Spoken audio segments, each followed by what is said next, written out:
within our social constraints that, according to the Bible itself, a man has complete control over the dissolution of his marriage, which means that he could simply, if he followed simply the biblical precedent, he could simply say, I want to divorce my wife, no fault divorce, whatever reason it is, and send her away. The ancient rabbis instituted a marriage contract, there's mandatory and binding, that said that if a man wanted to divorce his wife, he would have to pay her a settlement. That in itself represented a huge leap forward. That document is called the ketubah. But there was nothing in place to prevent a man from precipitously simply saying, well, I'm going to pay the ketubah and I'm going to divorce my wife without any grounds for it. So there was a block put in place that a woman had to consent to receive the divorce before the divorce would in fact take precedent and would actually be fulfilled. There's a lot to say, by the way, about the modern situation of divorce, which is far beyond the scope of our discussion here, but it is a significant problem in contemporary Jewish practice. Rabbeinu Gershom also enacted, by the way, a couple other really important bans. One of them is the Cherem HaYishuv, which literally is a ban on settlement, which allowed Jewish communities to regulate their own populations and to, for example, ban people from coming in and setting up competing industries, ban Jews from coming in and setting up competing Jewish industries, like too many shoemakers and things like this, which was somewhat controversial, but nevertheless at least allowed for some economic stability in these communities. He also issued a ban on reading other people's correspondence, so letters that were exchanged at the time, if you weren't the addressee, you were not allowed to read that correspondence. And that had, obviously significant ramifications, especially in the contemporary period where we have electronic correspondence. But nevertheless, Rabbeinu Gershom made these bans on polygamy that had a huge impact, as well as many other takanot that were related to the time. I want to say there's so much more to say about women in general. You can view some of the earlier lectures I've given on this topic if you like, but I would like to just focus on one last, specifically Ashkenazic aspect of the treatment of women. And that would be the very unusual zoomorphic representations of women that we have in some of the things that come out of the Hasidic Ashkenaz culture. We're going to talk more about the Hasidic Ashkenaz in a future lecture, so I don't want to jump too far ahead of myself. But basically, this is a movement very prominent in Ashkenaz in the 12th and 13th centuries. It seems to have been something of a reaction to the massacres of the Crusades that we briefly alluded to earlier. It may also be a social mirror of what was going on in the Christian world to the Franciscan monks who were also developed kind of inward-looking ascetic community at the same time, but specifically looking at women, we see some of the treatment of women, and there's a lot more to say about this looking at the literature of the Hasidic Ashkenaz movement. But if you look, that is reflected in the very few pieces of art that we have from that period, largely illuminated manuscripts, overwhelmingly created by Christian artists for Jewish clients. We see something really unusual, and that is the zoomorphic representation of women. Like, for example, if you look at this Machzor, which represents, on the left, you see Moses there wearing the hat that is associated with Jews from the 12th Council. We're not sure whether Jews actually wore this hat, but it certainly appears in a lot of art, so it's useful for art historians. It may be a way for the artists to label Jews, even though it was like a convention more than a reality. We do know that Jews wore the badge. That was a humiliating article that they railed against, but the hats we're not quite as sure about. So on the left is Moses receiving the Ten Commandments. On the right, you have his brother Aaron, who is wearing a distinctly Catholic-looking popish hat, but that's of course because he was a high priest. Then they are followed by a group of male Jews. You see once again the Jews with the Jewish hat.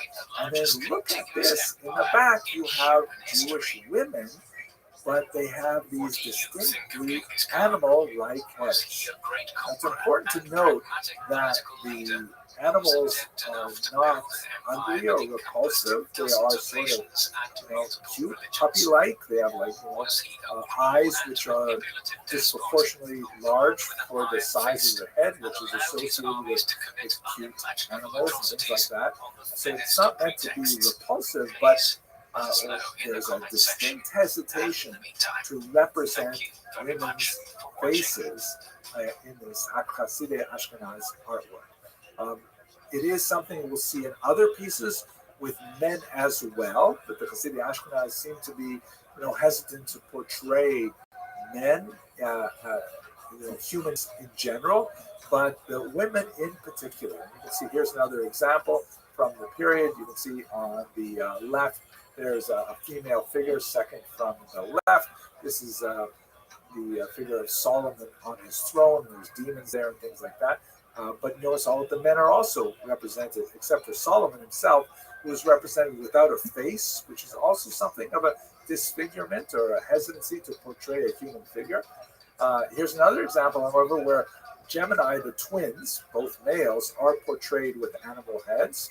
But on the left, you have what appears to be Solomon again, this time with a face. So it's really very confusing. And here's perhaps the most famous example from the period of Hasidei Ashkenaz. You have the bird's head Haggadah, where almost all, but not all, of the figures are represented with birds' heads. This is a scene at a bakery where on the left is a Jewish man, in the center appears to be a Jewish woman who has been kneading and preparing the matzahs. On the right appears to be a Jewish boy who is poking holes in the matzah so they bake properly.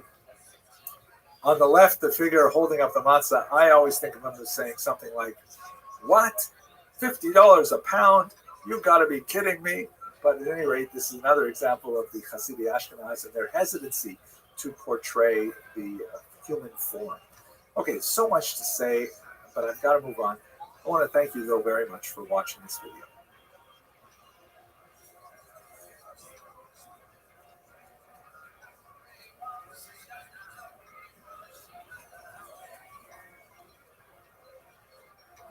Hello, fellow students of Jewish history.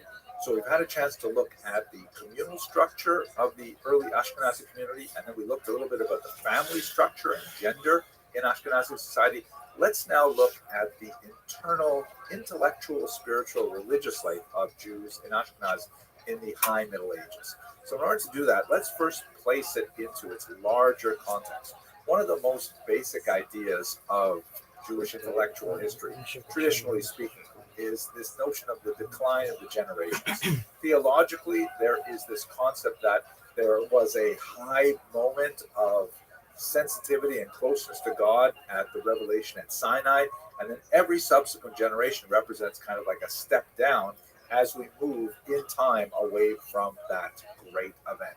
And for the purposes of scholarship, rabbis have tended to divide these generations into kind of big chunks that corresponds more or less with the major works that they engaged in during their lifetimes and the major kind of activities that they did. So let's look at them, for example.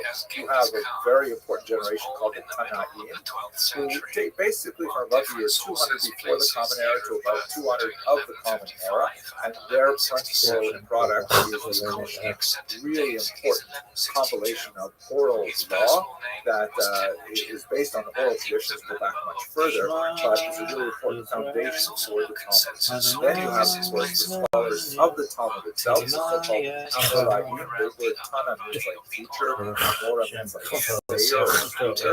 And they're active primarily between the years, they're kind of like ballpark numbers, 200 and 500, not only in the land of Israel, but also in Babylon. You have a couple of other generations afterwards, the Saboraim and Geonim. When I say generation, of course, I mean like groups of generations. And these are basically people who are built on the Talmud as it has been codified. And then you get to our period in Ashkenaz, that's the period of the Rishonim. This term Rishonim means the first ones, and their years are basically from about the year 1000 to about the year 1500. Really important at the end point is when printing becomes a very important technology of information transfer. And there's a lot of fascinating things to say about how that changes, but not for today's lecture. We're going to focus on the earlier part before printing, where we're still in a manuscript culture. So there's the first ones, they're followed, by the way, by the Acharonim, the later ones, and they're basically up until 1900. I'm not exactly sure what we call people after 1900, post-Acharonim, maybe late Acharonim, but anyway, let's focus on the Rishonim. What primarily were these Rishonim who were very heavily invested not only in Ashkenaz but also in Spain and Italy? What exactly were they doing? So there's three basic categories of activity that correspond to the activity of the Rishonim. First, there were those who were commentators.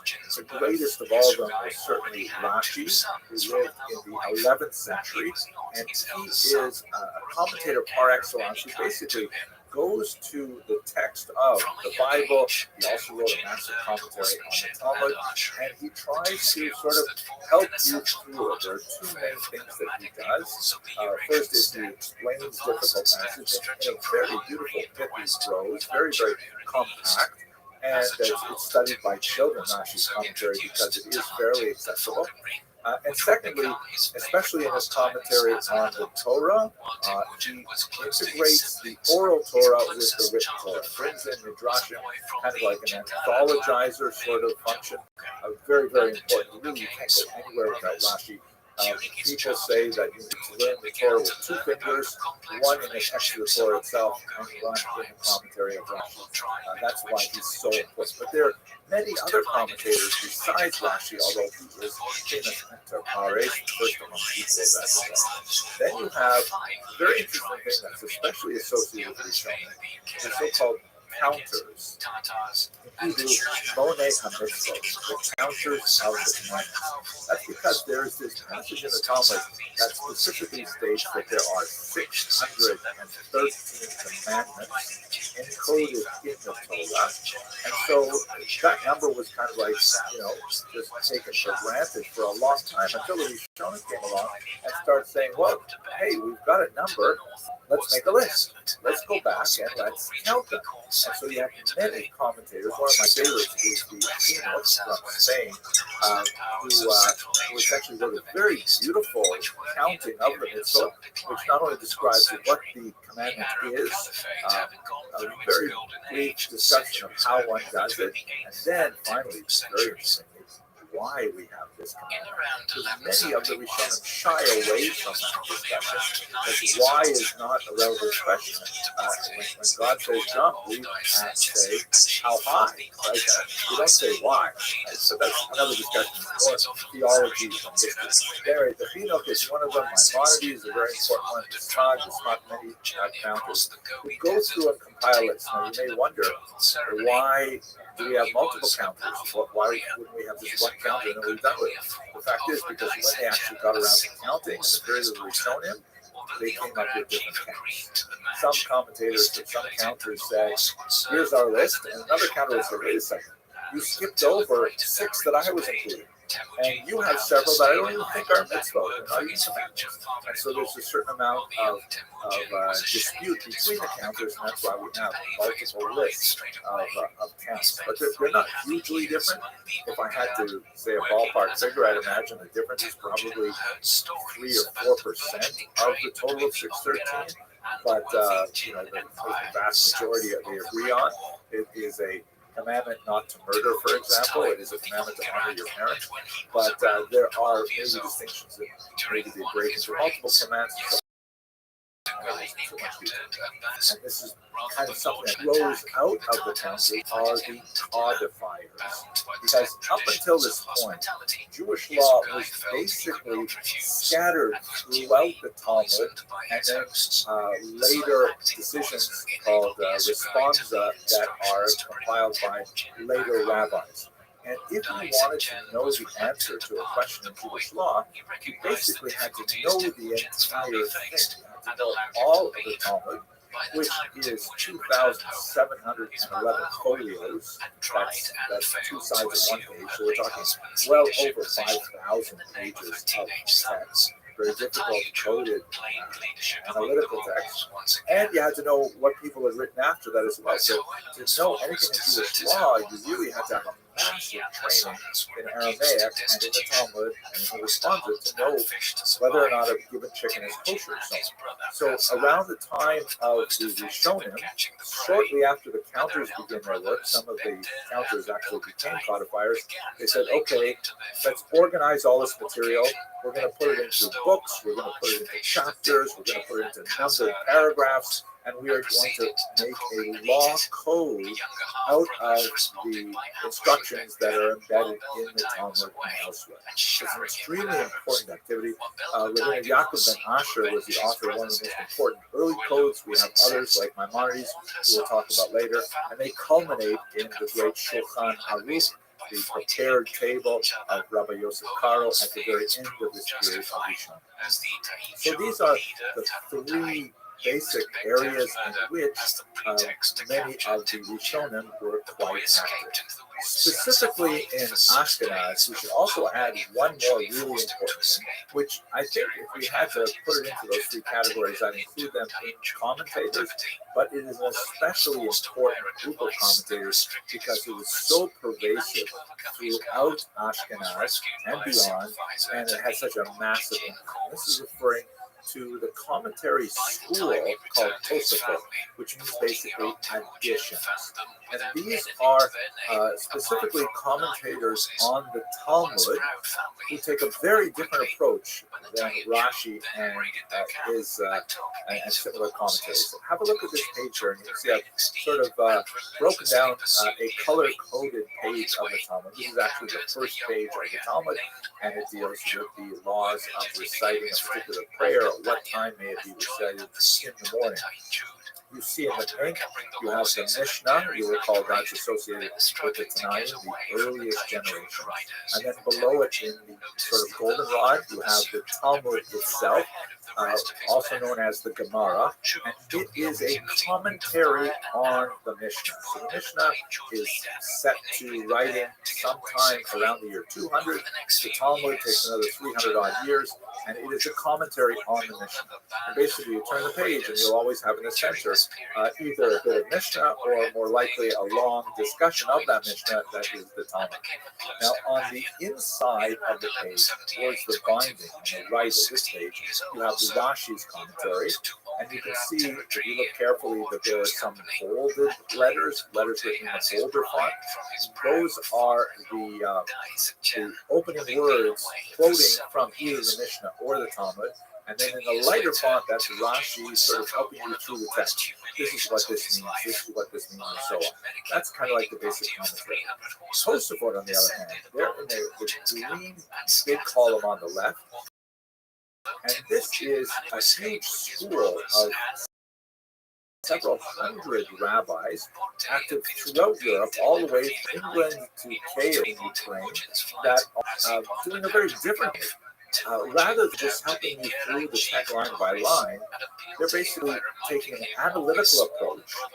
By the way, this includes Rashi's grandchildren, who are some of the most prominent Tosafot, and they're not afraid to disagree with Zaidi either. They will say, Zaidi, we don't understand what Zaidi was saying here, because it appears to be quite the opposite. But what does Tosafot do that's so unusual? Well, basically, they take an analytical approach where they say, okay, this is what it says over here. This is what Rashi says it means. But if you go 600 pages later in the Talmud, you'll see something that apparently contradicts it. How can this be? How can we have a contradictory passage in the Talmud? And so they will endeavor to try and reconcile them or discuss that perhaps they're referring to different situations. But basically, they take a very holistic, analytical, critical approach that was exceptionally important in advancing the intellectual life of Ashkenazi Jewry, because it took the Talmud from basically a kind of a text that you would read and slowly absorb it to something which was, really subject to searing investigation and held up to a very high standard of analytical rigor, and I think it had a major impact on the Ashkenazi mind in particular. Okay, let's stop here. I want to, in the next video, look at one of my favorite parts of Ashkenaz. That is in the south, the region of Provence, which is far from the Ashkenazic center, but shares a lot of elements with it. Thank you very much for watching. Temujin had the support of most of the Borjigin clan and was attracting many talented followers from humble backgrounds to his cause. These included Jesmer. Hello, fellow students of Jewish history. Thank you for coming back and watching more about the fascinating history of Jews of Ashkenaz. So today I'd like to look at the southern region of Europe, which is really only partially Ashkenazic because it's kind of like a borderland region, the region of Provence. And it basically follows the Rhone River that extends basically from Lyon down to Marseille. The port is at Arles, and it covers the southern coast of France on the Mediterranean. And this is why it is such a special region, because first of all, there's a certain amount of indigenous Talmudic culture, like we discussed in the previous class in Tosafot in particular.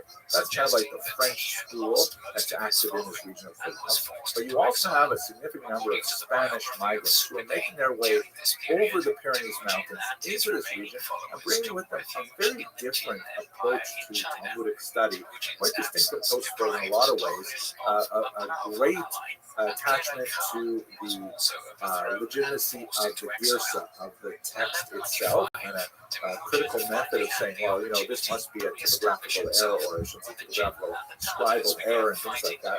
And also some rather unusual wisdom from Arabic sources that they're familiar with.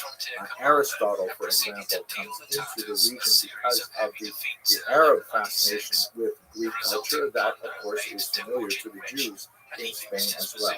And then as well, you have Maimonides influencing this region, particularly in the period of Ashkenazi culture, that turns out to be a huge controversy.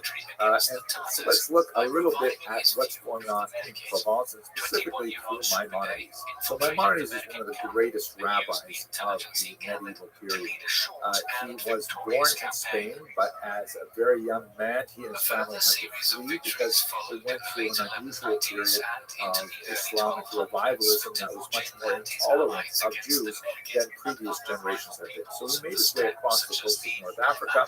He ended up settling finally in Egypt, and he was pretty much set on being a Talmudic scholar, although he had also studied in university in Tunis and elsewhere, so he had significant medical knowledge. However, his older brother David, who died in a shipwreck, losing all of the family wealth and leaving Maimonides and his mother alone. So Maimonides had to say, okay, well, that's it, I've got to go into some kind of business. So he turned his mind to medicine, where he ended up becoming an extremely successful physician. He was actually the chief pediatrician of the harem and very much involved in the royal Cairo. He lived in nearby Fustat, and he's a fascinating individual. He is paradigmatic in the sense that he represents one of the greatest figures of Spanish Jewish culture, being both fantastic as a scholar in Judaism and being very active in his chosen field of activity, in this case medicine. That's something that happens quite a bit with the Spanish Jewish figures, not so much with other cultures, but at the same time it was quite exceptional. And he was not afraid to disagree with lots of other rabbis, which sometimes got him in difficulty, as we shall see in a moment. So what kind of things did Maimonides write? He wrote several types of works. First of all, he wrote in his youth a very valuable commentary on the Mishnah, which we discussed a couple times ago. He also wrote significantly in Arabic lots of medical writings, which are still valuable in study today. He letters to far-flung Jewish communities, giving them instruction, because early on he was recognized as really the leader of the Arabic-speaking Jewish world. And then he wrote a very fascinating philosophical text called The Guide for the Perplexed. I'm going to go into a little more detail about that in a second. But what's especially fascinating for our purposes is he wrote a massive work called the Mishnah to follow the lecture we just had a couple of episodes ago. We talked about the codifiers, but he was an early counter and a codifier. He counted all the mitzvot in his Sefer HaMitzvot, the Book of the Commandments, and then he codified all of them on a much larger scale than most other codifiers in this huge book called the Mishnah Torah, massive compendium. And this became a huge hit. He wrote it in Hebrew, a fairly accessible Hebrew, unlike his Guide to the Perplexed, which was written in Judeo-Arabic and very philosophical in nature. The Mishnah Torah is really written at about middle school level, so it's quite widely studied to this day. Now, the controversy that erupted around him comes out of Provence.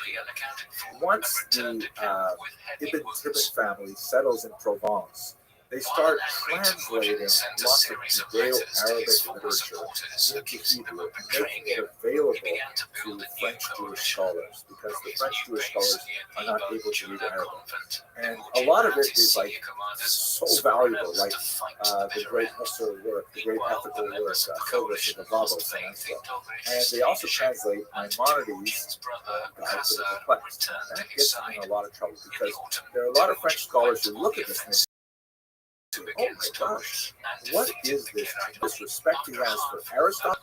Aristotle is not even Jewish. How can we rely on this pagan Greek author and so on?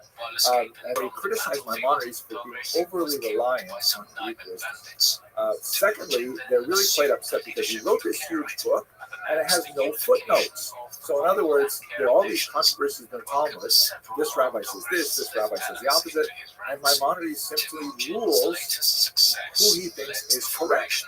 And he has a system for deciding that, but he doesn't provide the background to the discussion. So people in Provence accused Maimonides of being arrogant, whereas Maimonides' defense was he wanted to make this as accessible and as transparent as possible for regular readers who don't necessarily want to dive into all of the back and forth and minutiae. He wanted to make it much simpler for them, and he was certainly not expressing arrogance, although he did have a very grand scheme for the Mishnah Torah. So what ended up happening in 1232 is that somehow the Dominican friars got a hold of Maimonides' book. It's quite possible that they were denounced to the Christian group by Jews in Provence, and then they were burned at Montpellier. An incredible thing, burning the books of Maimonides. 10 years later, of course, the church would find that burning Jewish books is actually a positive thing, and there will be a much larger impact burning of wagon loads of Talmud, precious manuscript versions of Talmud in the year 1242. But this was all around Maimonides' works, which were now beginning to circulate in Provence at the time. And the controversy kept going for a while. Was it okay to study Maimonides? Was it not okay to study Maimonides? And eventually, the rabbis came to a compromise where they placed a ban on studying philosophy until a person reaches the age of 25. That was considered the minimum level of maturity before a person could study these things like Aristotle or Plato without being turned aside from traditional beliefs. So that's basically the controversy that swirled around Maimonides in Provence. Thank you very much for watching. Despite this, the Naiman army resisted bravely, but Temujin's initial charge caught them off guard. The Mongols gradually surrounded their valiant enemies as they retreated up the slopes of Mount Nachu. Hello, fellow students of Jewish history.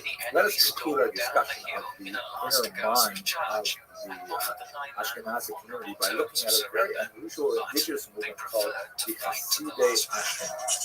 And they are a movement of thinkers in the 12th and 13th centuries who are especially associated with a kind of reaction to the Crusades. They tend to be far more strict and ascetic than many other groups, but they left a lasting impact on the Ashkenazi community, even though the movement itself tended to peter out, especially with the expulsions that would occur in the 14th century. So basically, we have to look at the Crusades to understand the Hasidei Ashkenaz.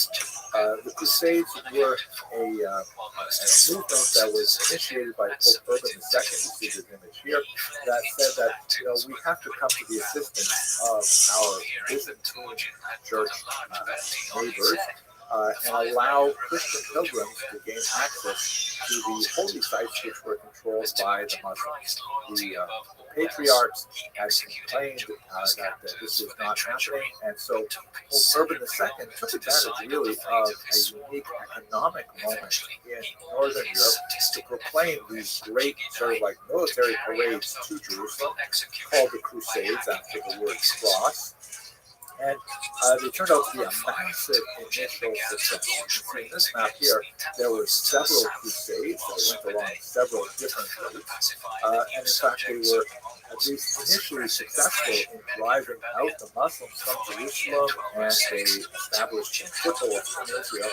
Although they were later ejected by the Muslim reaction, there was nevertheless a lot of archaeological remains as we built various castles like that in Israel. Now, why that is especially important for us in terms of Ashkenaz is because a lot of the Crusaders were not regular soldiers. They were like, ragtag bands led by people like Peter the Hermit, who said, essentially, why should we schlep all the way to Jerusalem if they did use the word schlep?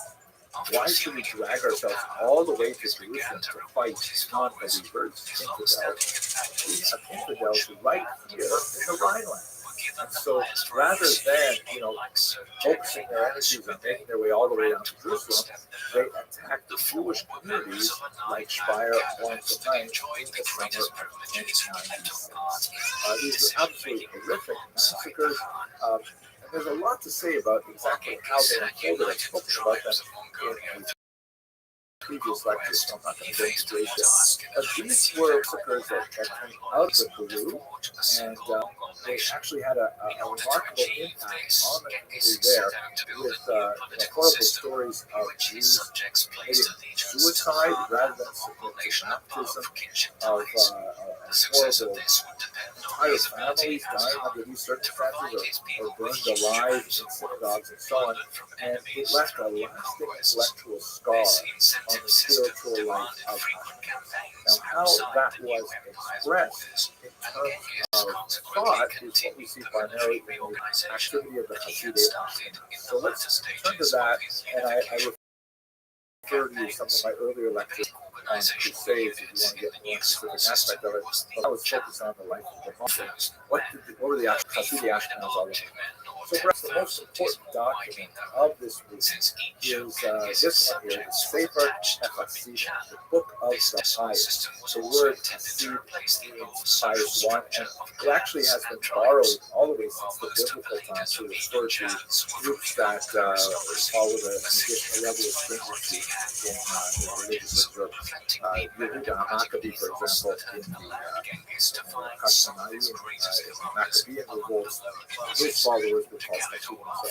And this unusual book, Hasidei Ashkenaz, is attributed primarily to Yehuda the Chassid, who lived between the years 1150 and 1217. It's a fascinating book, and it would be great to go into much greater detail because it has all kinds of really cryptic stories that have a lot of realia in them about the life of Jews in Ashkenaz, relationships with non-Jews, and really surprising things about what Jews and what kind of trouble Jews got into sometimes and so on. So the major themes in this book of Hasidus include self-denial, martyrdom. It really was part of the zeitgeist of that era, the spirit of the time, where a lot of Christians were also thinking in this way about the need to self-flagellate, the need to achieve atonement for sins and so on. And the Hasidei Ashkenaz would practice some unusual things like, for example, atonement rituals after death, before burial. Like a person would say in his will, I would like for my coffin to be dragged through the street so that the humiliation atones for my sins in this world, that I can be buried and spend less time in Gehenna. These kinds of things. So it's very much associated with this period of time. And its movement was short-lived, but nevertheless the ideas endured. We did look up in a previous lecture on women at some of the iconographic representations of the Sefer Hasidim, or the movement of Hasidei Ashkenaz in illuminated manuscripts military get a little bit of a regulations sense of what's going on. concerning the mobilization Okay, of armies, with that, I the think we'll duties of conclude. We're going to officers, move on to another topic in the next lecture, but thank if you they very much failed for to watching. carry out those duties. With regard to taxation, Genghis gave generous exemptions to religious leaders and foreign merchants, while the Khan maintained his Hello, traditional fellow pagan students beliefs. of Jewish His policy history. of Let us religious continue our toleration discussion would of the eventually history of allow the Jews in him and his Ashkenaz successors by to looking rule at the over a impact of vast the empire church, of particularly priests, in the crucial Muslims, 13th Nestorian century. Christians, This is the and period when the church Confucians was right across ascendant Asia. in He its maintained good conflict with relations temporal with powers Muslim and their merchants who jockeying operated for along power. the Silk Road The church to the begins west, to really and get a sought major more leg up in the 13th assistance century. to access The the Chinese Crusades were a markets to the major step east. forward There were for the also church's harsh authority elements and to power this. and its ability For to instance, unite all of the Europe Yasser under a mandated single the cause. death Of course, penalty that's for all a of wide Christian Europe, range of which is basically crimes, all of Europe. including lying, The Jews were not contaminating necessarily running so water, thrilled with the and Crusades, and failing then to there would be share other food issues with as well. strangers. But for the most part, Wealthy the criminals could notion often that the escape church capital should have punishment authority by paying over large kings was fines. something that The Yasser really only showed applied to its peak Mongols, in the 13th and there was century. little How does that relate to consideration Jews? for Well, the let's just fate have a of look at a couple foreigners. of pieces of art to Accordingly, illustrate the this, Mongols and then we're habitually going to captured look foreign over women theology on and campaign specifically look and took at the them reign as of concubines. Innocent III, Genghis and his somewhat sons had ironically the named first Pope pick of of the the early female 13th century. captives, and This he is would a go on to classic have representation 23 of official what's called the wives and a Ecclesia harem et of over Synagoga 500 women. depiction, the Some church and geneticists and synagogue. historians This is have an example speculated from the that as Notre many Dame as Cathedral before it 16 was burned million down, people today may be I descended from wonder what Genghis it looked Khan. like when they restored it. But basically, this is a piece of monumental architecture, which was essentially a kind of visual text for illiterate peasants who would be able to come to the cathedral and would be able to understand something about the nature of the church and its relationship to Jews and Judaism. This was in many ways a kind of a visual expression of something called the doctrine of witness that we've discussed in previous classes, but let's go into a little bit more detail today.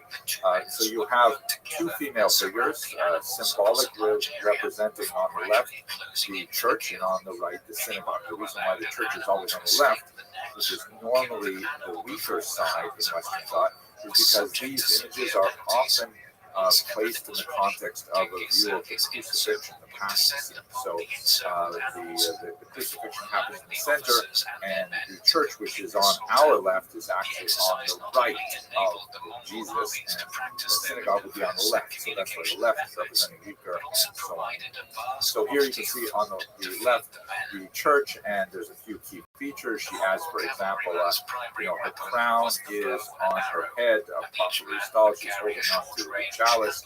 She's got a staff that represents authority and power.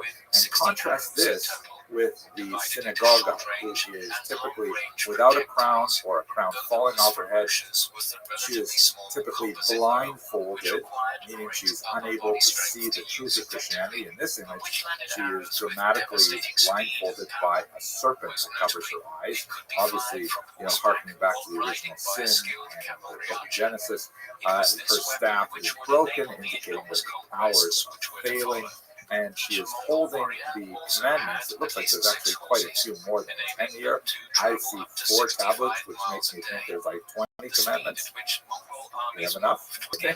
But she's holding them in a very weak way, indicating that she's not even holding onto her own religion well. It's going to fall out of her hands. And there are literally hundreds of examples of this Ecclesia et Synagoga in medieval art. You see a lot of it in the 13th century onwards, when the church is especially strong and is broadcasting this message to say, in general, that the church is favored. The Jews, who you might have heard of them as the chosen people, forget that stuff. They are no longer chosen. It is the church that is ascendant and demands your loyalty. Here's another example, a very powerful one from Spain. Here's one that shows a very beautiful, clear-eyed, visionary woman on the left representing the church, and on the right, haggard old crone, once again blindfolded with claw-like hands holding onto the tablet.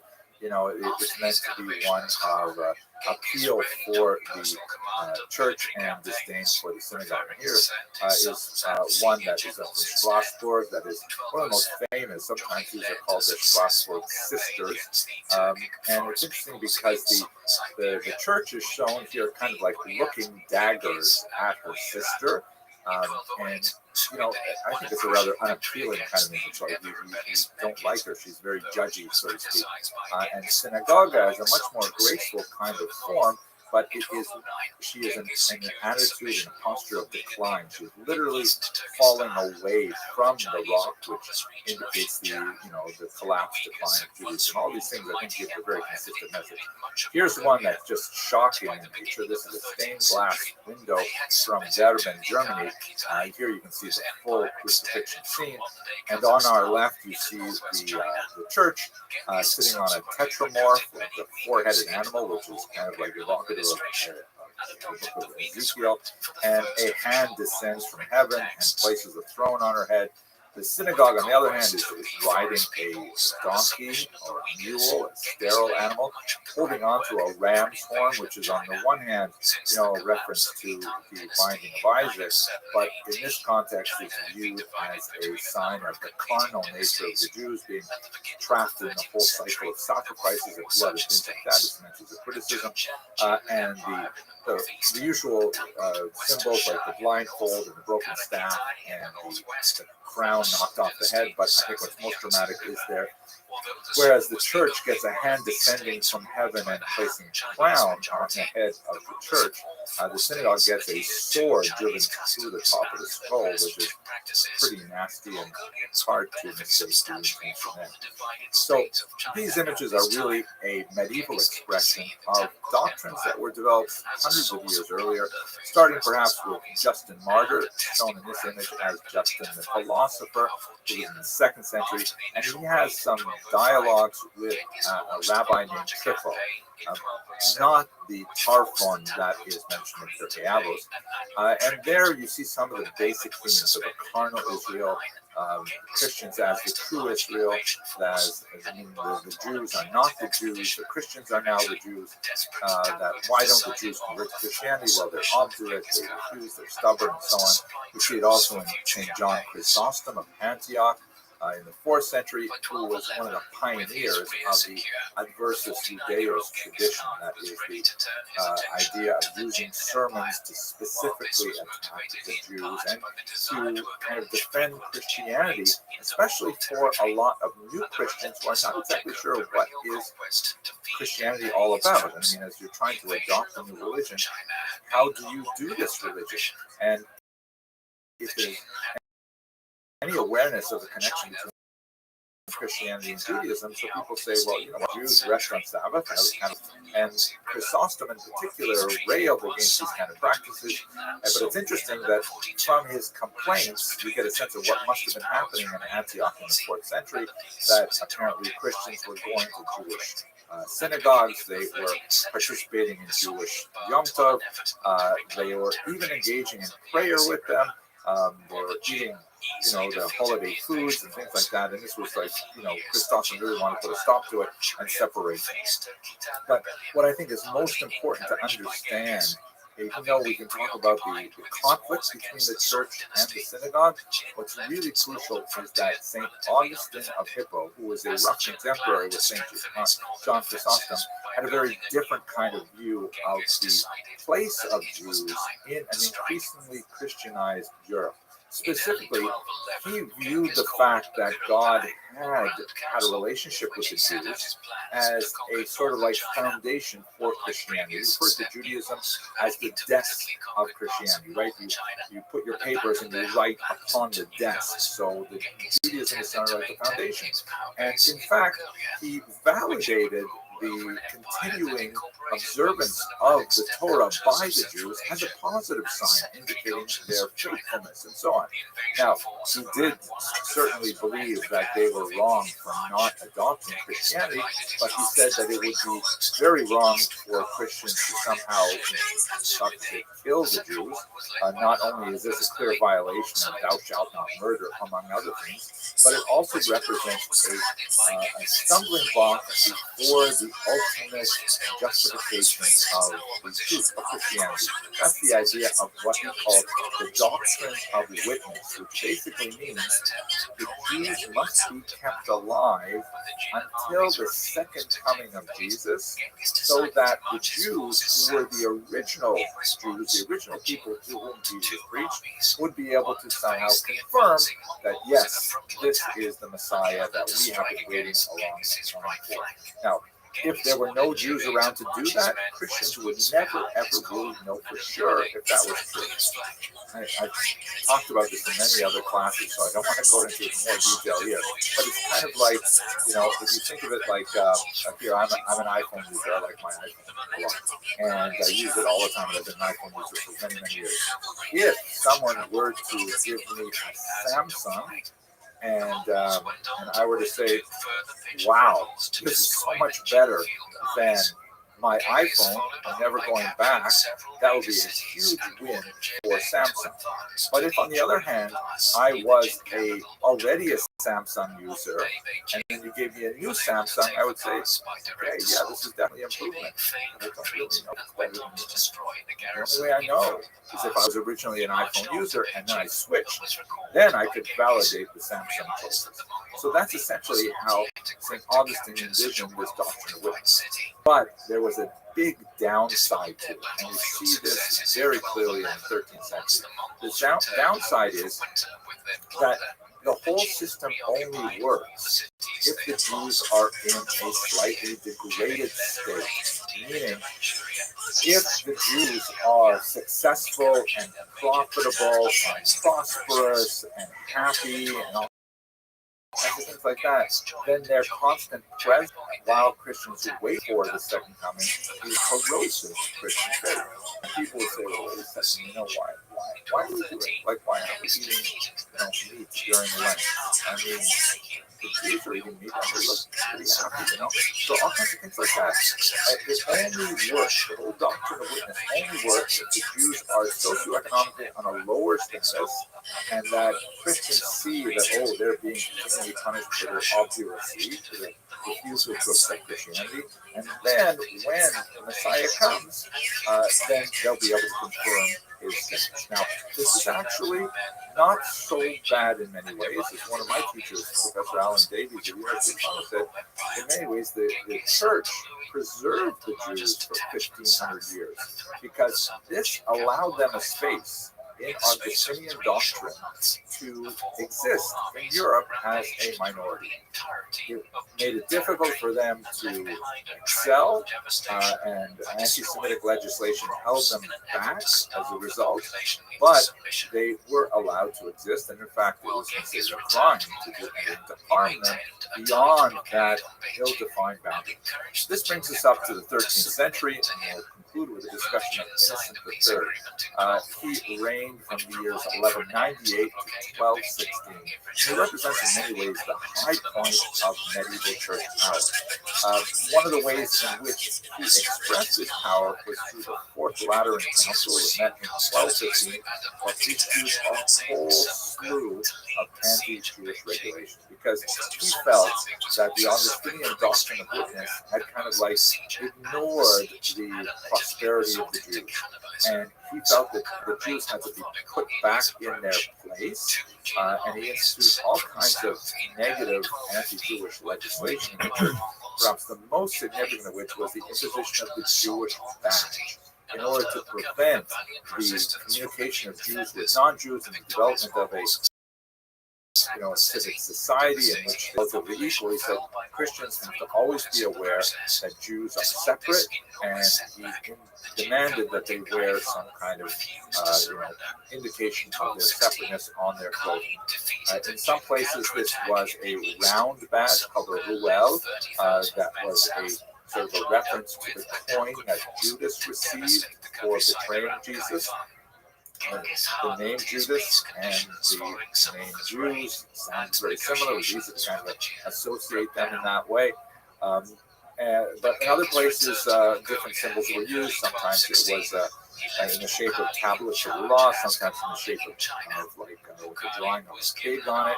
And there's a significant amount of debate over the possibility of the use of a Jewish act.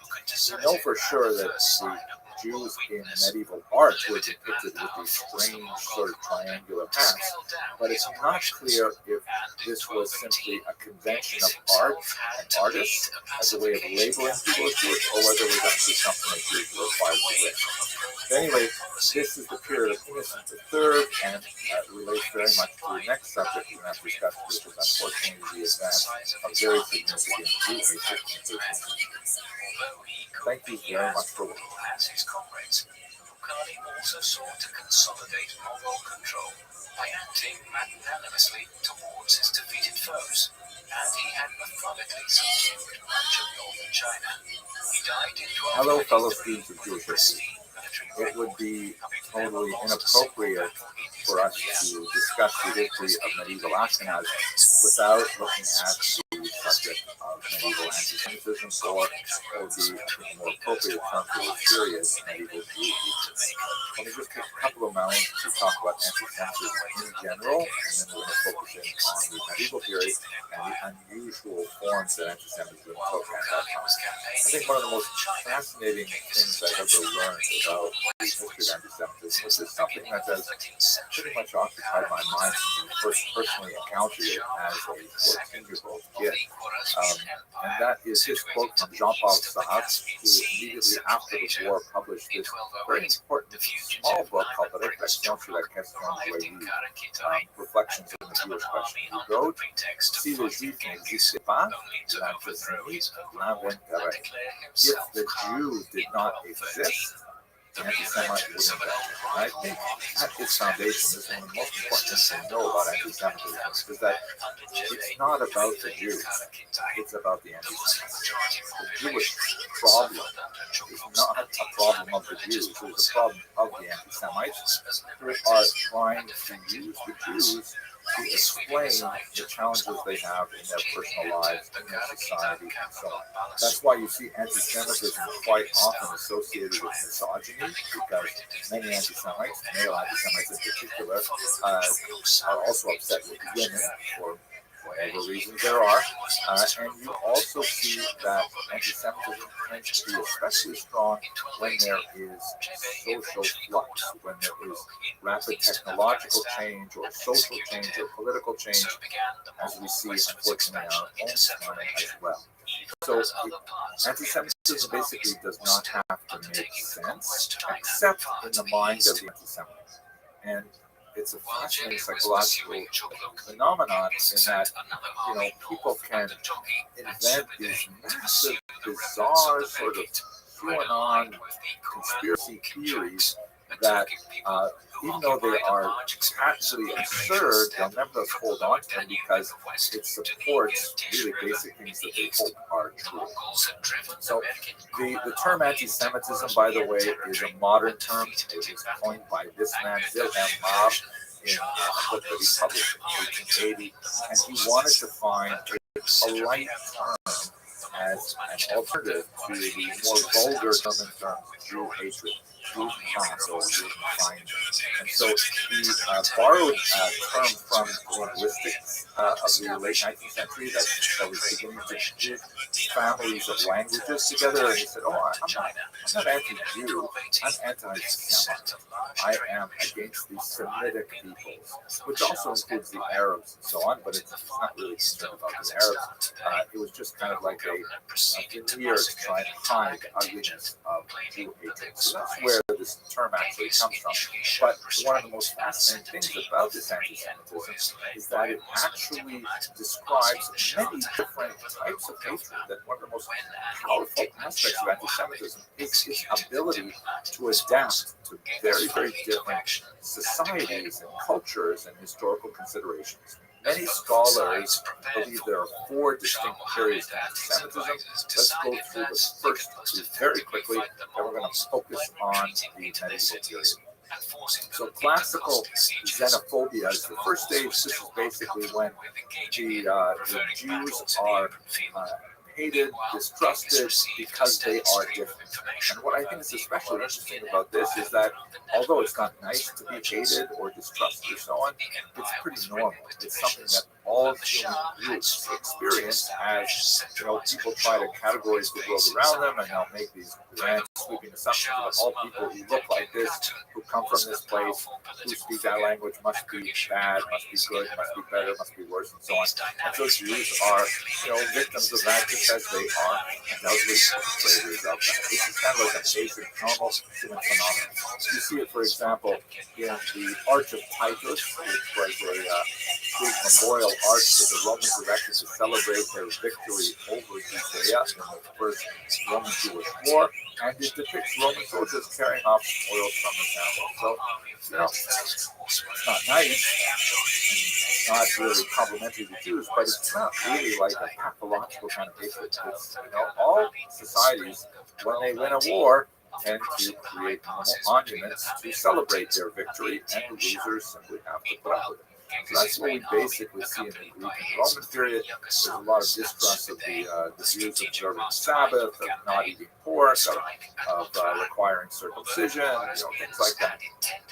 Then you get to the medieval period, which we looked at in the last video in a little more detail. This is where it's really more of a debate between churchmen and rabbis. It's kind of a theological debate. It has real world significance. It will actually, translate into violence, particularly when we get into the 13th century and onward. But, it's basically Christianity is better than Judaism. These are the reasons why, and Judaism pushing back. That's really what we see as in the early medieval period of Christian Jewish anti-Judaism. But then we get to the period that really gets weird, and that's really what affected the Jews of Ashkenaz in particular. This is the period of medieval anti-Semitism, where some absolutely bizarre beliefs that have no basis neither in reality nor even in religious texts for these bizarre behaviors that people attribute to Jews. Most notoriously is the blood libel, which is one of the most hated and feared charges that were labeled at the Jews from the 12th century on. This was the absurd argument that Jews somehow needed to consume the blood of Christian children for one of various purposes. So I'm going to come back to that in a second. I just want to take us to the modern period, and then let's go back to the medieval and focus on that a little longer. I just want to mention that the fourth period of anti-Semitism, which is the period that we still exist in today, in the early 21st century, is called modern anti-Semitism. This is a period where we can use the word anti-Semitism because that's really what it was invented for in the 1880s by Wilhelm Marx, and it has the characteristics of two basic things. The first is an idea of racism, which is a fairly new concept in Western thought, the idea that people can be divided not only by language and by religion and color, but specifically by an ill-defined sense of race, and that the Aryan races, which are associated with Northern Europe, lighter skinned and so on, are superior, and darker races associated with Africa and so on are inferior, and the Jews have a unique role as a kind of parasite race that live off the healthy societies around them. Tie that together with another very modern element, and that is the notion of conspiracy. That the Jews are locked in a world conspiracy to somehow dominate the globe, and it's definitely a sinister conspiracy. And you can see that, for example, in some Nazi propaganda, and you see it also in modern propaganda with things Jews are accused of making 9/11 and making the COVID crisis. Either they make the Trump or they make the vaccine. It doesn't really matter as long as it fits the mind of that society. So that's really what we are in today in modern society. Let us return now to the medieval period, which is associated with the period of Ashkenaz. Two really crucial aspects of it. The first is the notion of the blood libel. This originates first in Norwich in the 11th century, 1144, and like many of these blood libels, there's typically, it begins with the discovery of a body of a child that is, sadly, horribly murdered and abused. Now, this is something that occurs in our times as well. This is something that happens in all societies. Unfortunately, there are some people who are predators who attack children, God forbid, and the population, when they find the body of a child, they're justifiably upset and enraged, and they look for a victim. And quite often, in the medieval period, beginning in 1144, there was this charge that, the Jews must have done it. And typically what happens next is there will be like a popular anger against the Jews. There may be a pogrom. There may be a judicial affair, some kind of trial that results in the punishment of Jews without evidence and so on. And in fact, in some cases, like in Blois in the 12th century, sometimes there's not even a body, but nevertheless, this rumor goes around, and people, get this idea in their head, and they go out and attack the Jews. But it proved to be an extremely, sticky concept, to use the modern market term. It was a term that people latched onto, people really thought about the blood libel and believed it. So you can see in this remarkable map from the Encyclopedia Judaica, the remarkable spread of this strange notion, which maybe we'd call like an urban legend. It went all through Europe from that 12th century initiation. And it exists right up through the 19th century, and there are a few cases of it even in the early 20th century.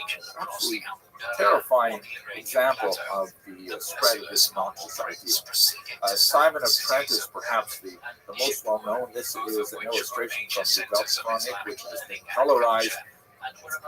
Bizarre, but you can see that the child is a 15th century example. The child is held in cruciform position, and he's undergoing some symbolic wounding that's meant to kind of mock the crucifixion of Jesus. He's being circumcised because, after all, Jesus was circumcised, and the blood is being collected there by Jews. They're all labeled with the ruel, the round badge, and what are they going to do with the blood? There's all kinds of stories about this. The thought was that the Jews had a particular stench called the Feuchterjudeum. These were made in blood. There was this idea that Jewish men menstruated, and they needed to replace their iron loss by drinking Christian blood. There was especially the association with Passover and the belief that the blood had to be mixed into matzah, into the unleavened bread, and so on. And these things are, of course, all absurd. I think one of the most fascinating ones is the idea that the Christian blood was a fertility ritual that actually, ensured that women would conceive. And some scholars even point out examples where Christians would come to Jews and say, "Listen, we're having trouble having a family, and could you sell us some of your Christian blood?" Absolute crazy. But nevertheless, it is important to note that the higher levels of the church were consistently against this blood libel. The Jews would run to the Pope and say, "Hey, this is crazy. We're being persecuted for these crazy ideas." And the popes would issue proclamations and bulls and things like that to say, "It's not true, the Jews don't do it." With very few exceptions, Simon of Trent happens to be one of them, where he was actually, as you can see in this image here, he reached the stage of Beatus Simon Martyr, the sanctified Simon Martyr, which was actually along the path of sainthood, a really remarkable kind of progression ideas. There was this.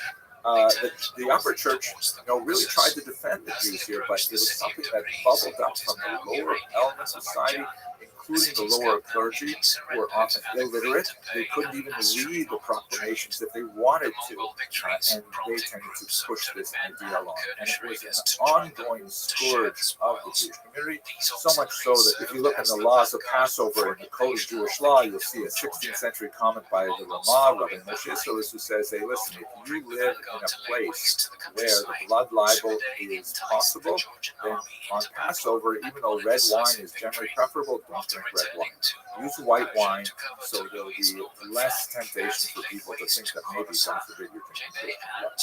Nevertheless, the idea of the Jews attacking Christian children and then killing them for blood is something which is still widespread throughout most of the medieval period, even though it has no basis in reality whatsoever.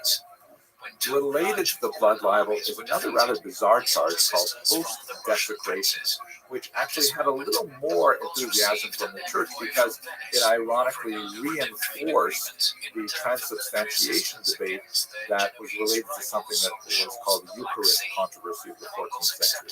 And this is basically the idea that Jews, if they can't, God forbid, steal a Christian child through abuse in this nature because of their vicarious desire to reenact the passion, then in fact what they would do is they would seize the communion wafers that are consumed during Catholic ritual, and they would torture those wafers instead. Here's an example from Passau, Germany. You can see it's kind of like this whole broadsheet sort of tells a story in a comic book form. So you can see on the left, there is a Christian accomplice who's usually involved in these stories, both the blood libel and the post-desecration. And he's gone into the church and he is scooping the communion wafers into his bag. And then in the second panel, he's selling them to the Jews. You can see the ruelle there that clearly identifies them as Jewish. The Jews take it back to their synagogue. And then in the last panel, they torture the wafers by stabbing them, and blood drips from them. You can see in the background an attempt on the artist to reproduce the Hebrew lettering of the Ten Commandments. Then, going to the second register here, a Christian police officer essentially says, "Hey, what's going on in there?" And the Jews attempt to get rid of the wafers. They throw them into the oven, and miracles happen, like the figure of a small child appears in the flames, and doves fly out, and they're caught by waiting angels. But the next, all of that part is kind of like ridiculous and doesn't happen, but the next part unfortunately does happen. Angry villagers come in, they seize the Jews, they behead them, they torture them, they take them off for further punishment, including in the third panel here, the Christian accomplice, and then the synagogue is rededicated as a church.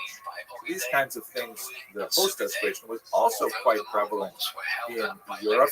It takes a little bit longer because it borrows from the ritual murder charge, and you begin to really only see it from the 13th century and onward, but it also spreads in many Catholic regions.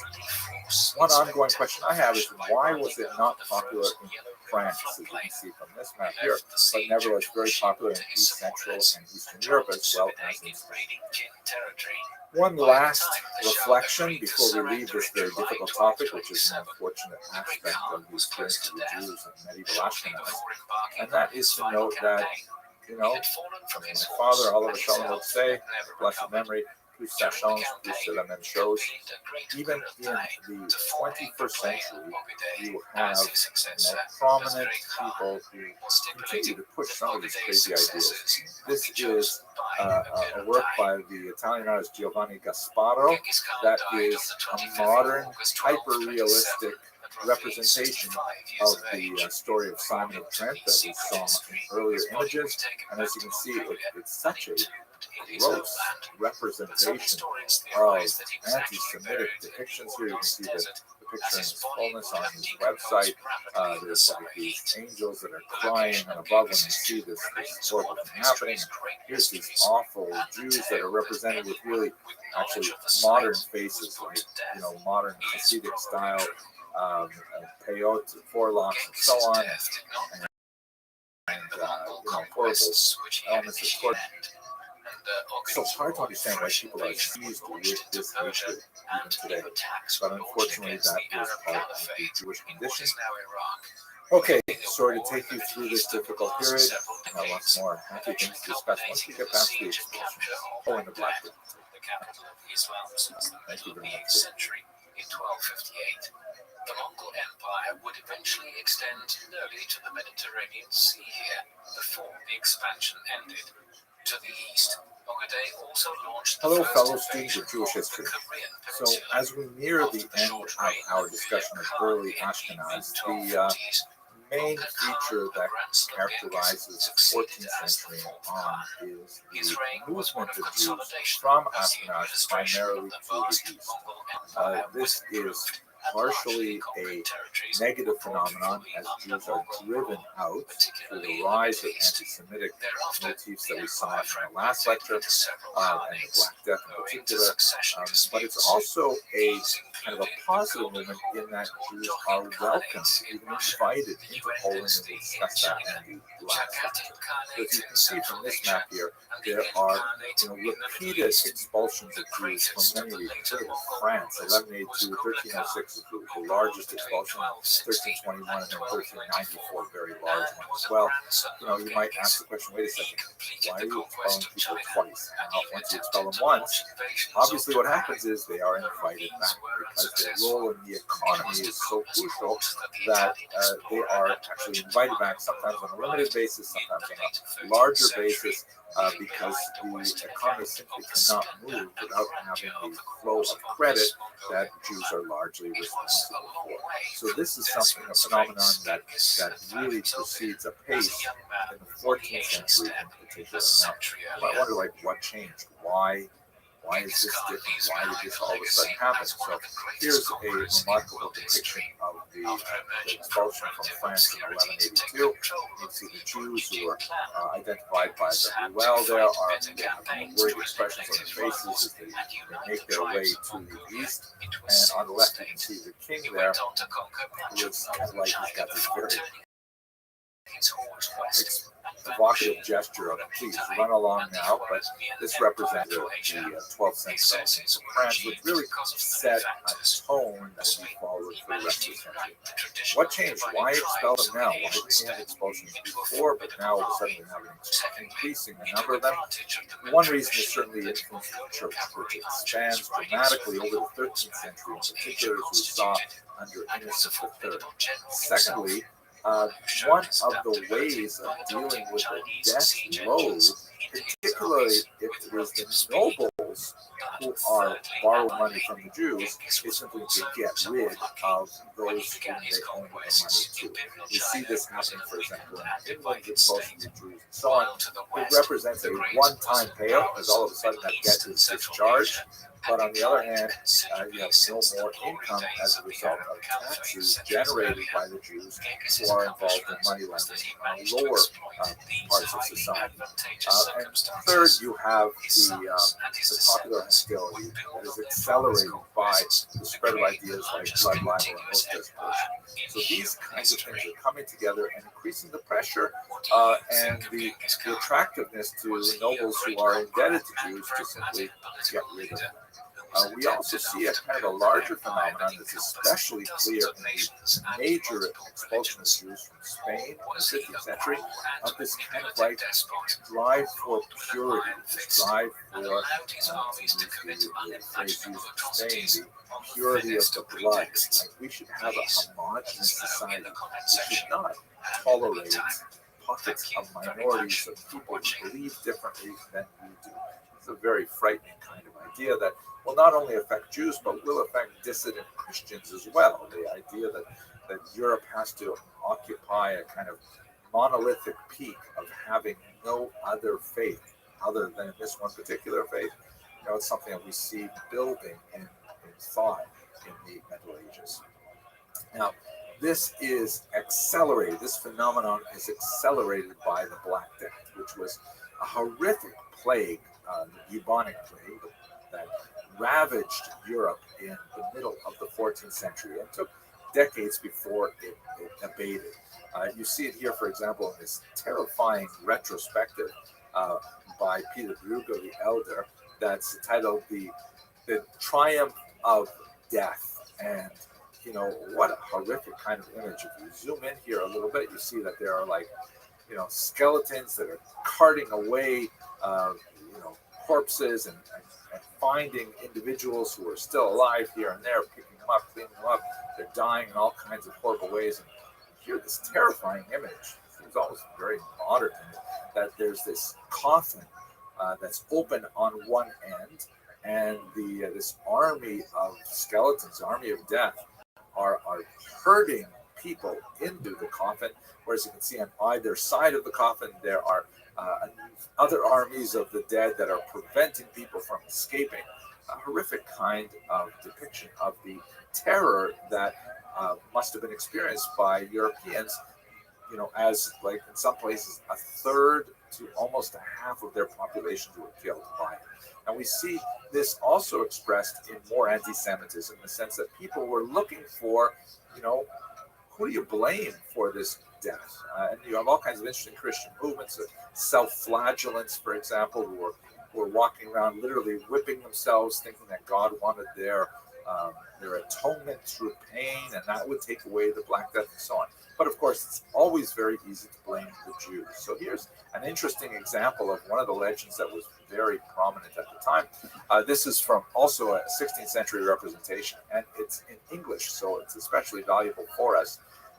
This is a depiction on the left of a Jew, and this is printed, around the time of Shakespeare. There have been no Jews in England since they were expelled in 1290, so doesn't even know what a Jew would dress like, but so he's sort of given him this kind of turban-like outfit, which is not historically accurate at all. And what he's done is, as this particular English depiction will describe, he's made a pact with lepers to collect some of their diseased skin that's been shed through their Hansen's disease. And then he has gone to the aquifers of Europe and has dumped this poison mixed with other things, as we shall see, into the well. And that poisoned the drinking water, which of course that had nothing to do with bubonic plague. It was spread by a particular kind of bacillus that was on a flea, that was on a rat, that spread throughout Europe. But at any rate, as he dumps it into the water, then spitting up out of the well comes this demon that urinates back into the water, and that creates the poison. And of course, part of the basis of the concoction that would create this poison is the blood of a Christian child. As you can see on the cross, there is a Christian child. Let's look at the next page here, where we can actually read some of this here. It's quite fascinating.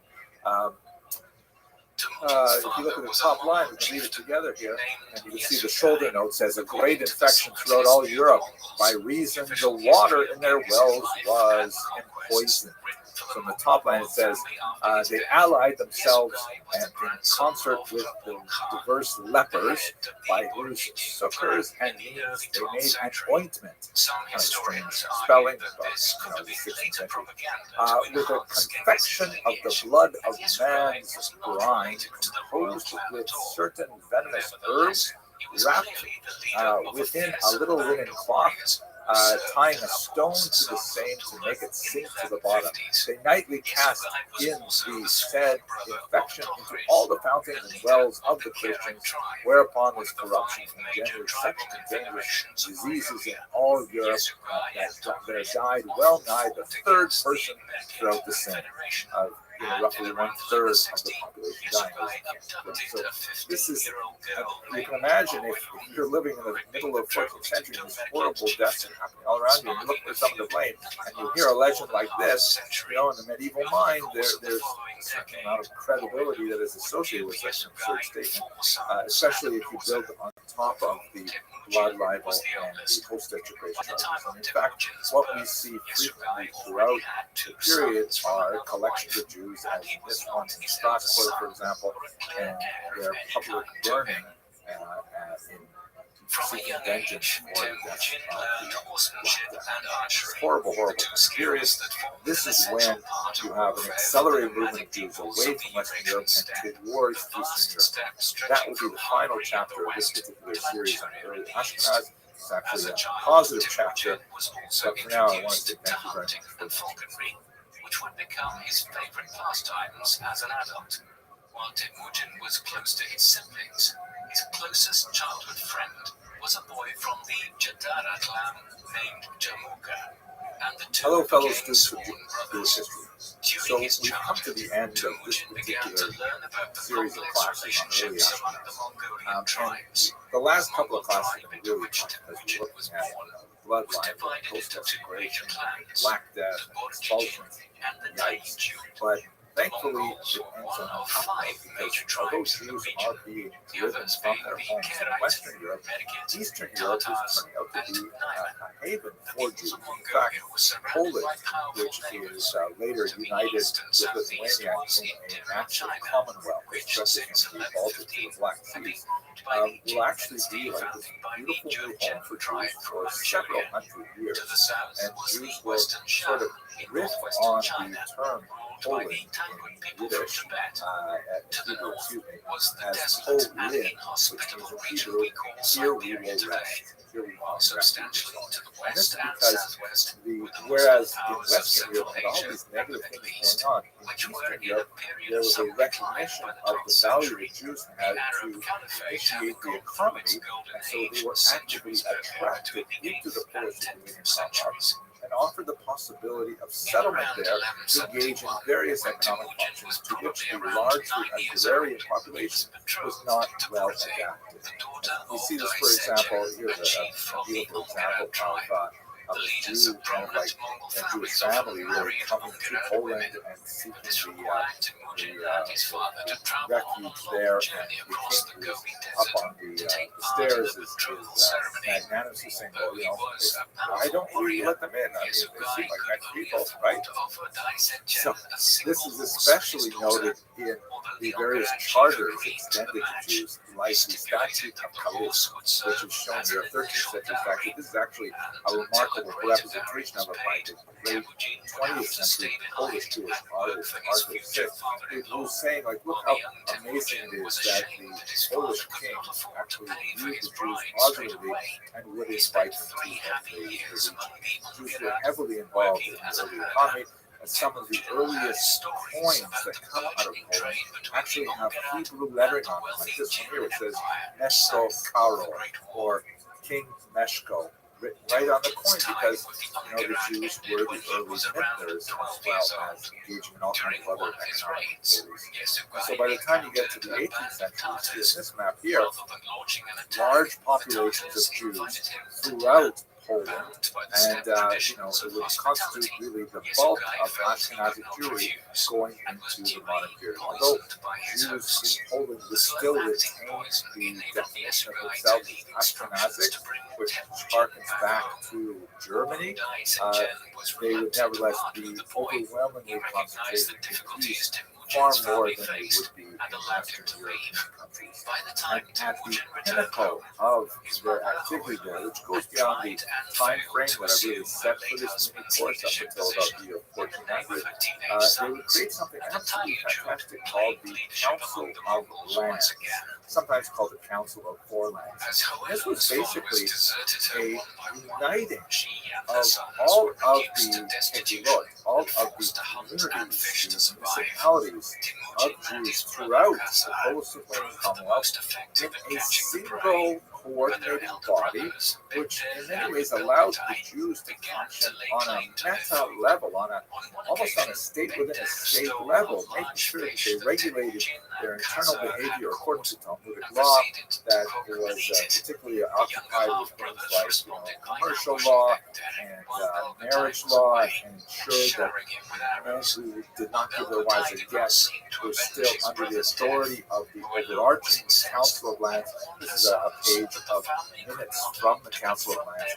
And according to many historians, following the thought of Shimon Gitno, shown here, a great historian from Eastern Europe, this represented really a high point in Jewish civilization as a whole, because the Jews had sort of evolved to a point where they could exist as a society, fully participating within the diaspora environment without having to have a state of their own.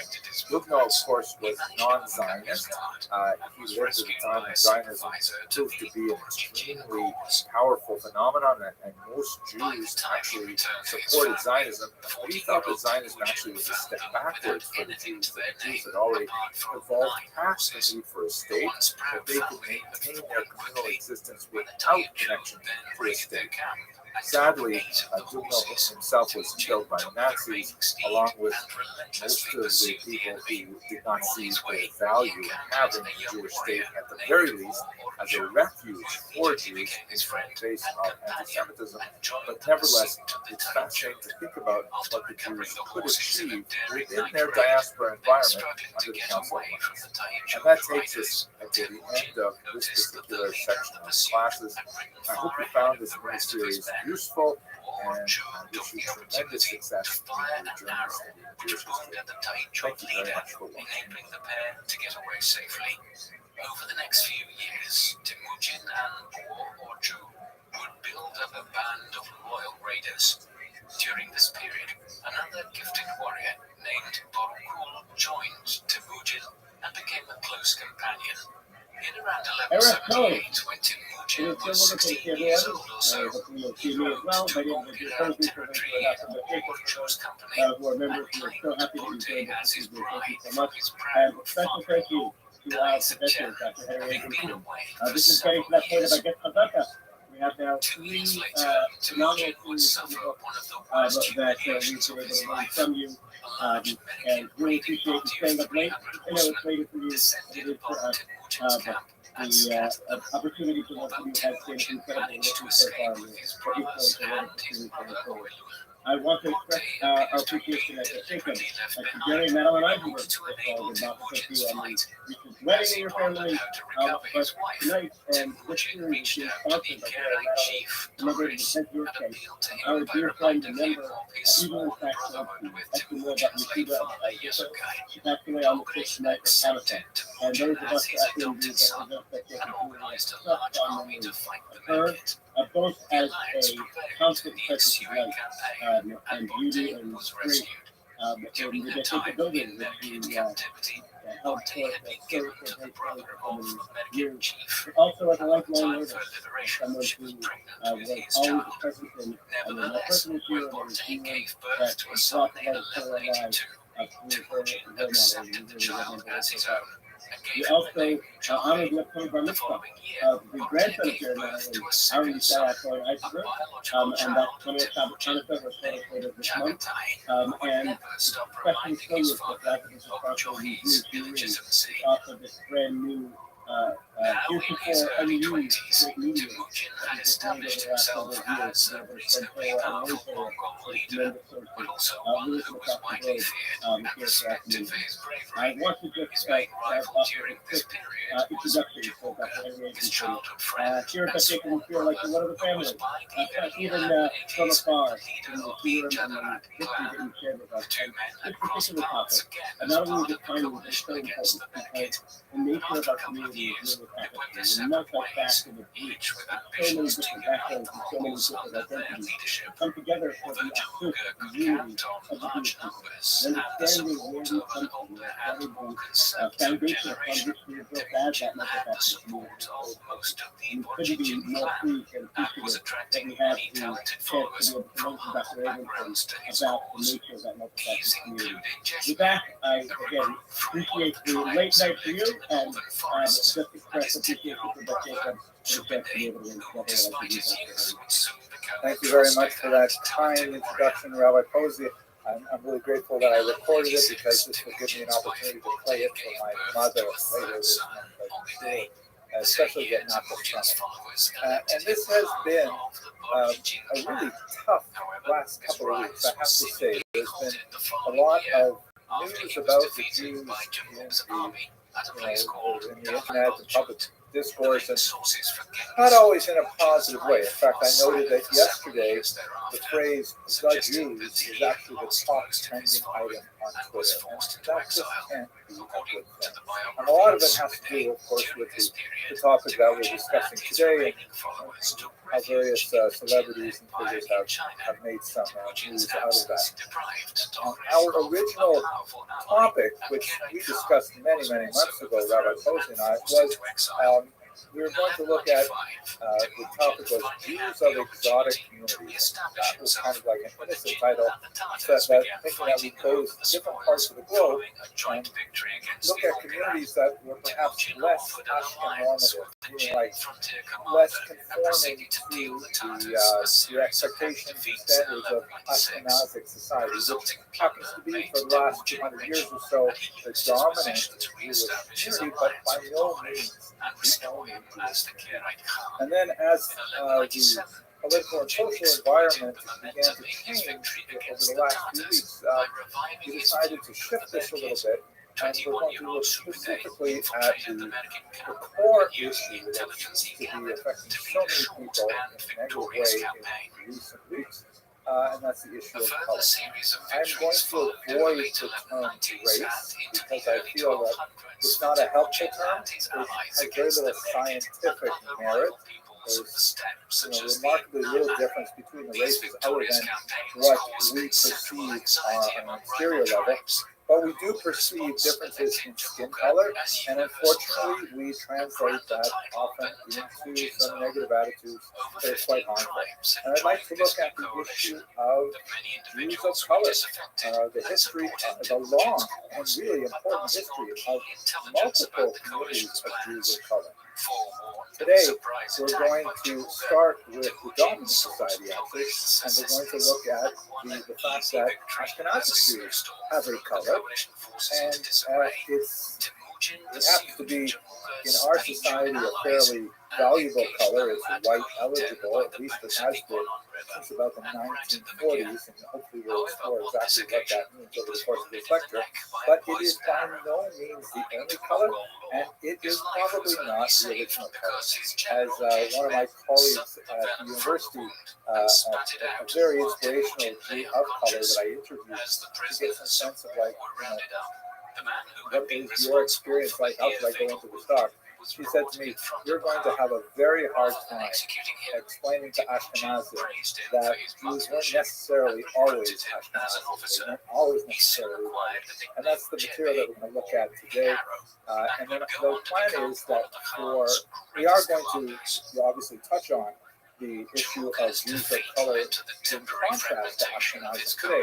But next week we're going to focus on the Jews of Africa in particular, and the week after that, in the final lecture, we're going to look at the Jews of Asia. All fascinating, very old communities with remarkable histories, and I hope that you'll enjoy it. So why don't we start with the first question, why is this even relevant? And I'd like to point you to a passage in the remarkable itinerary of Benjamin of Tudela. This is a 12th century traveler who, as you can see from this map here, started out in northern Spain, the city of Tudela, made his way over the top of the Mediterranean to Provence and then down through Italy, all the way through the major cities of the eastern Mediterranean, and a lot of time in Israel. And we're not exactly sure of his itinerary, but he may even have rounded the entire Arabian Peninsula. And everywhere he went, he recorded details of what he saw. Specifically, he's interested in the Jewish community, so he talks about how big the Jewish community is in these places. He talks about, the famous personalities who lived there. He describes some fascinating people in Provence, for example, and great translators, Ibn Tibbon, and when he goes to the east, he talks about the false Messiah, David Alroy, and some amazing stories that for a long time he was the only source. But he also says a lot about local trade and ethnography, and in fact, in many places he is the only source you have for all kinds of information worldwide. He was a remarkable traveler. It's the kind of journey that really only a Jew could take at this time, because he was able to travel in the post-Crusade era through Christian and Muslim lands, relatively unmolested, and it is an absolutely remarkable document. It was valued as soon as it came out, and it was translated into multiple European languages. Unfortunately, the earliest versions of the manuscripts we have are somewhat corrupted. They were probably edited by various handlers for things that were important to them at that time. But nevertheless, it remains an absolutely remarkable source. Now, in the context of his travels, he has something to say about the Malabar coast of India. That's on the lower west side of India. And it is probably someplace he never visited. He speaks about a lot of places that he didn't visit, places that he heard about from other people when he came to neighboring areas. So it does not appear that he actually saw this himself, but nevertheless, this is what he reports. I'll read Hebrew and then I'll translate. So speaking about that region, so the whole area no Yehudim in those areas, there are about 100 Jews living there. The whole Anshe Haaretz, everybody who lives there is black. The Torah by Yehudim, okay. And the Jews too. Their name Yehudim Tovim Bali Mitzvot B'neihem Torah Moshe and they're good Jews. They perform commandments and they have the Torah of Moses and the prophets, the Davar Muat and Talmud Halacha, and they also have something of the Talmud and of the Halacha. So here it is in English. Basically, he's talking about reported speech about a place he probably didn't visit, but he heard it. Isn't that fascinating? Everybody there is black, usually traveling in more heterogeneous zones, or maybe he's not traveling too heavily in African zones. And he says, and you know what, the Jews are black there too. And the next thing he says is, like he says about every single community that he visits, what's the quality of their Torah study, how observant are they, and he just puts them in the same kind of category as everyone else. Like their blackness just happens to be an incidental factor, much like if they were left-handed. Like if you were to say, just by the way, isn't it fascinating? This community is so unusual because most of them are left-handed. Wow. And now that I've told you that fun fact, I'm going to tell you all kinds of important things about it, like they are Christians. By the way, I have to go look it up. Left-handedness is not pronounced in the Jewish population more than the general population, although that may have not been the case throughout much of the medieval period, because unlike many cultures, Judaism does not consider left-handedness to be a disability. So what I'm trying to say about this particular example is that Benjamin of Tudela, when he encountered the idea of black Jews, he said that's a fun fact. But it's not really that important. It's kind of an irrelevant fact. Like I said, everybody has red hair, and then I went on to what is actually important. And in a nutshell, I'd like to do that with tonight's lecture. To look at what are the sort of unusual fun facts, as it were, and then focus on what's really important. And unfortunately, we live in a time right now, like today, where these issues are of exaggerated importance and often in a very deleterious manner.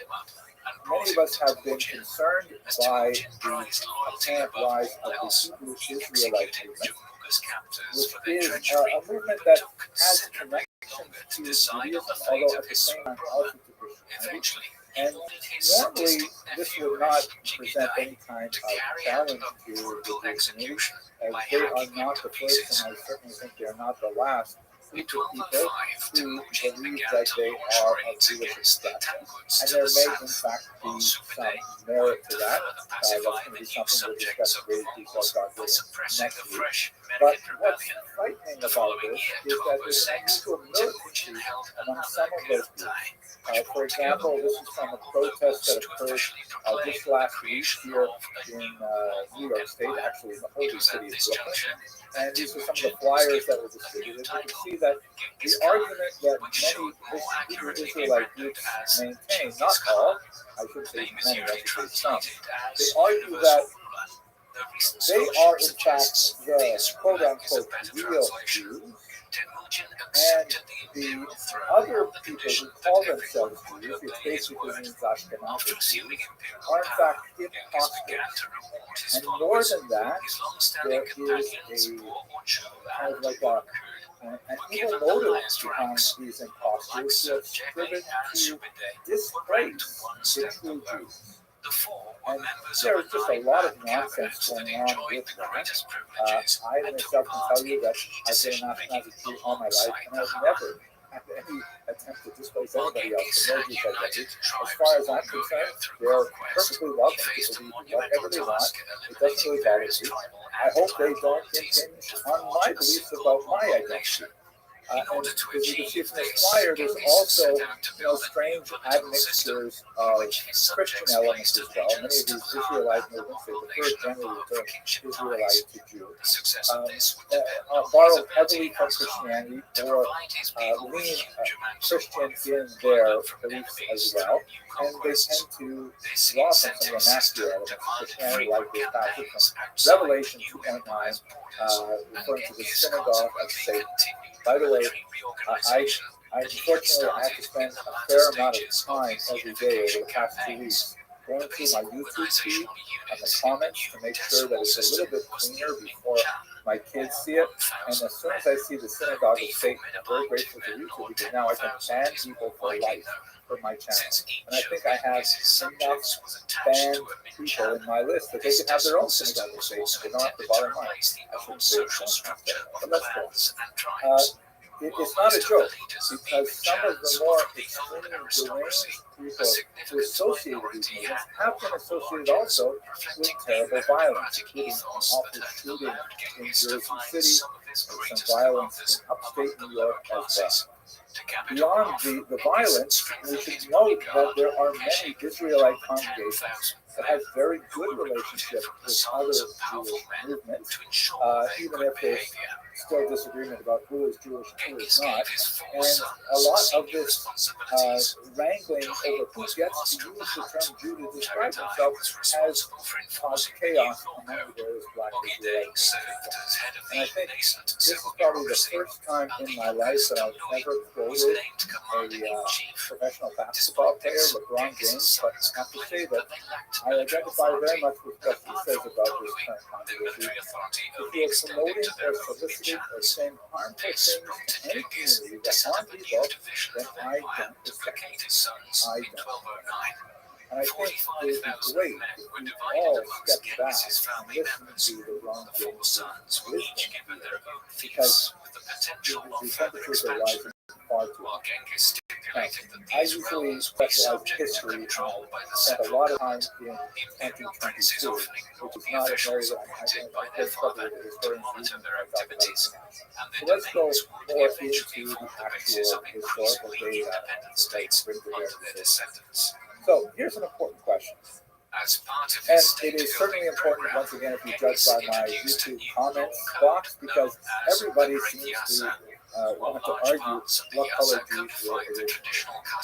Let's try and figure out that question. What does the historical data suggest? We have no clear-cut answer from biblical texts or archaeological texts, but we do have some scientific data, and we do have some very suggestive data from both biblical texts and archaeological data. Let's start with biblical passages, for example. According to the book of Genesis, the roots of the Jewish people are in southern Iraq, very close to Kuwait. Abraham and his wife Sarah originate from the city of Ur, and that pushes down right in the Persian Gulf region. Later on, several other family members who may already have come from Ur and married in from the region of Padan Aram, which would be in Syria. Now, even if one does not want to take the biblical passages at face value, one has to recognize that when they were circulated in antiquity, if they were way out of whack with people's sensibility, people would say, hey, wait a second, how can it say we come from Ur because we physically look so different than all those Ur people? And we don't have evidence of any of that objection. Secondly, if we assume, and it's not necessarily an assumption we have to make, but if we assume that the people who live there today